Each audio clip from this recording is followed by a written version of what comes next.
We begin with some breaking news this morning at 7 o'clock. Sky 9 is over the scene of a large police presence with what looks like an armored vehicle as well out front of this house. This is on South Perry Street, just south of Alameda. It looks like it's a duplex that we're looking at right now. We've seen officers enter the building and also looking around what looks like a tent or covered carport around back. We have a crew on the way to the scene right now. Again, right there at the bottom of your screen is that armored vehicle that we are talking about. And then you kind of see the presence all around this block right here, around these homes. We're going to bring you an update once we get more information specifically about what is happening in this area as we learn more on 9 News and on 9news.com. Good morning, everybody, and thanks for being with us. I'm Jordan here with Corey, Katie, and Brianna. All right, so today we're going to be warming up once again into the 80s, not feeling like October. Things will change a little bit this weekend. Yeah, Jordan, you'll be able to wear your sweaters coming One up day. here for Sunday. Yeah, it looks like, but 80s for this afternoon. Are you excited?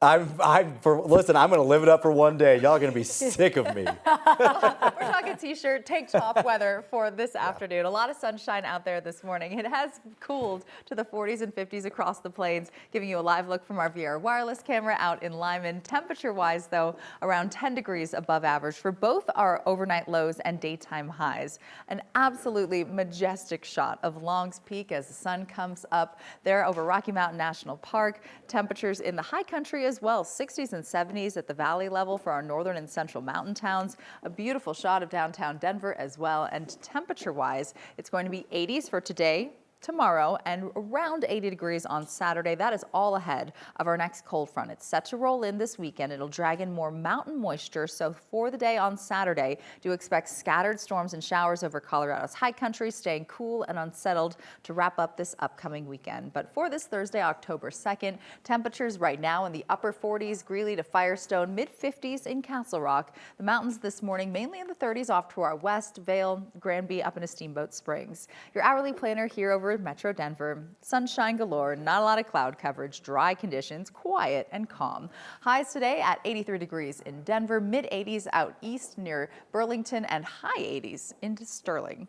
Our almanac for today, out of Denver International Airport, our average high is 72 degrees. The record was 89, set back in 2024, so a year ago on this day. And we could be seeing some near record conditions tomorrow. I'll take you through the extended forecast still to come. But Brianna, it sounds like it's been already a very busy morning out on our roadways. A very busy morning, but we're slowly improving, Katie. Thank you so much. I-25 and Erie Parkway, we were talking about a massive crash earlier this morning.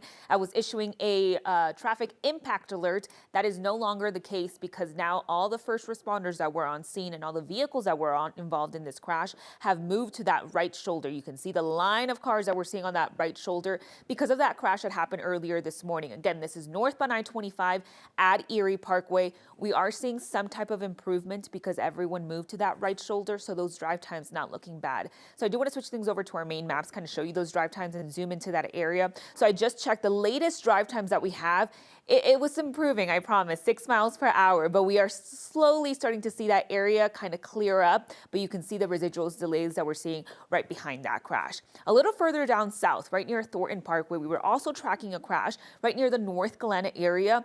Right now, that crash already cleared up, but again, we are starting to see traffic volume pick up as more people head out the door. So if you're taking northbound I-25 from I-76 heading up north to 144th Avenue, you're only looking at a 9-minute drive. Brianna, thank you. An investigation is underway after a stray bullet hit a school in Highlands Ranch. The Douglas County Sheriff's Office says it struck Ranch View Middle School around 11:15 yesterday morning. Deputies say someone who lives near the school accidentally fired a gun thinking it wasn't loaded. It was. The bullet went through the window of their home and then into a door at the school. Again, no one was hurt. The Sheriff's Office says criminal charges are pending. One of 2 teenagers injured in the shooting at Evergreen High School is now recovering at home. Children's Hospital Colorado says the 14-year-old boy was released from the hospital Tuesday, roughly 3 weeks after the shooting. The family is requesting privacy at this time, but in a statement last week, they said the boy confronted the shooter and was shot at close range. The shooter later killed himself. The other teenager injured in the shooting, 18-year-old Matthew Silverstone, remains hospitalized. Family says the student will likely require lifelong full-time care. We saw during the Marshall Fire why being signed up for emergency alerts is so important. And now other cities are urging you to make sure that you are signed up for your county's alerts, saying that it could be the difference between life and death. Absolutely. 9 News reporter Courtney Yoon joins us live from Thornton's Fire Station 1. Courtney, the city of Thornton is urging residents to make sure they're signed up. So fill us in on how this works.